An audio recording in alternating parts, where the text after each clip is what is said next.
Okay. Uh, so some people can get overly activated. Are there any other potential side effects? We are not aware of any. So the way the supplement market, I've gone through this very bizarre and interesting journey, right? So my business partner and I are carbon nanomaterial scientists. I call us happy-go-lucky carbon nanomaterial scientists, right?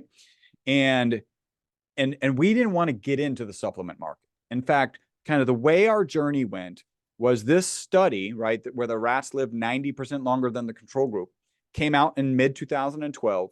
By mid 2013, we started getting phone calls from people, crazy biohackers like me now, going, hey, how much of this stuff should I be taking?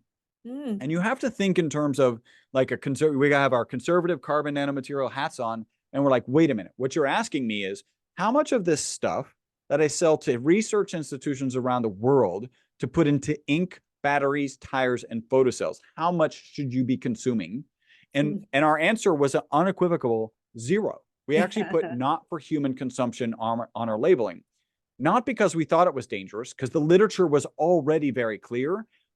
That's why biohackers were interested in taking it. They don't, I mean, biohackers are crazy. Like you and I both know that, but they're not dumb, right? They're not like, look, I have two studies. One says I live 90% longer and the other one says I die instantly. Let me try that, right? Like that's not, that's not the strategy.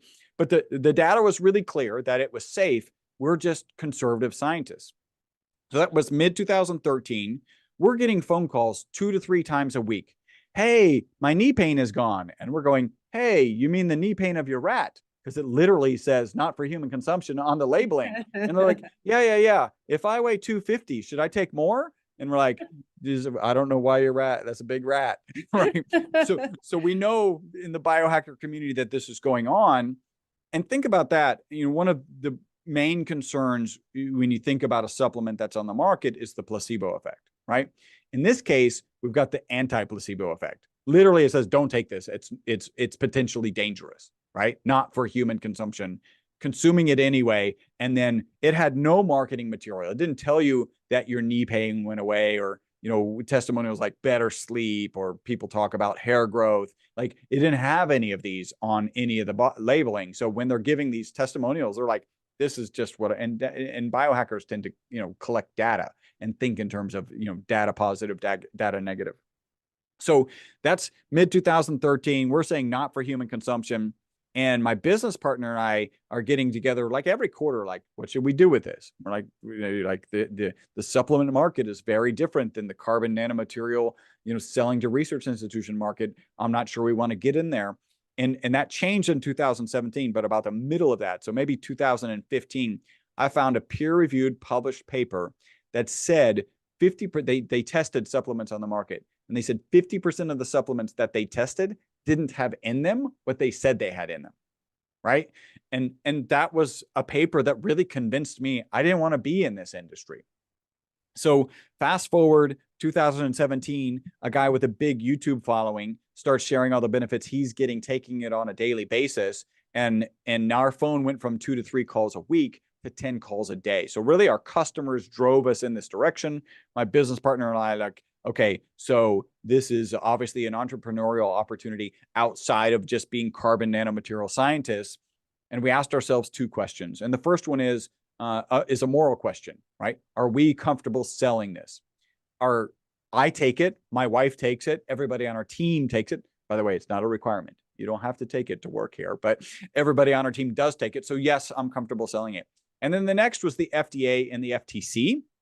And you just got to dot the I's and cross the T's. Now, that was a really long story to get back to the FDA as I'm trying to figure this world out, this world of supplements. What do our labels need to look like? Because there were guidelines for that. I found on the FDA website a piece of text that I took a screenshot. It was like, this is a mistake, and they're going to take it down. And what it said was, you do not have to prove that a supplement is safe before you put it on the market.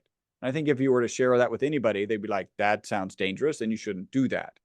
And I'm going to turn that around and say, let's say, Dr. Kong, you decide to make a supplement and it's 10% vitamin C and 90% vitamin D, right? They don't go together well, but anyway, and I do the opposite, right? So 10% D and 90, that's a new supplement.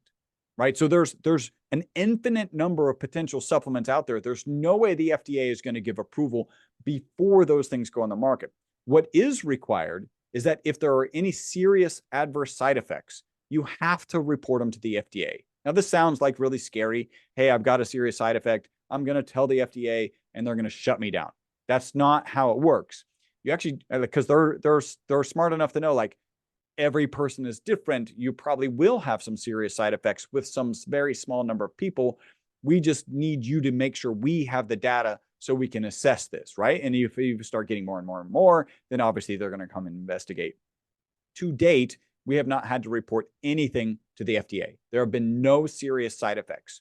The things that we do get on the negative side are, and this, you may fall into this category, it's olive oil. It has a very distinctive flavor. Some people don't like olive oil. In fact, a high quality olive oil will leave a peppery flavor at the back of your throat. And we get calls like, is it rancid? It's peppery at the back of my throat. Actually, no, that's the sign of the highest quality olive oil you can find. I don't know if you've been to an Italian restaurant where they'll crack pepper into the olive oil.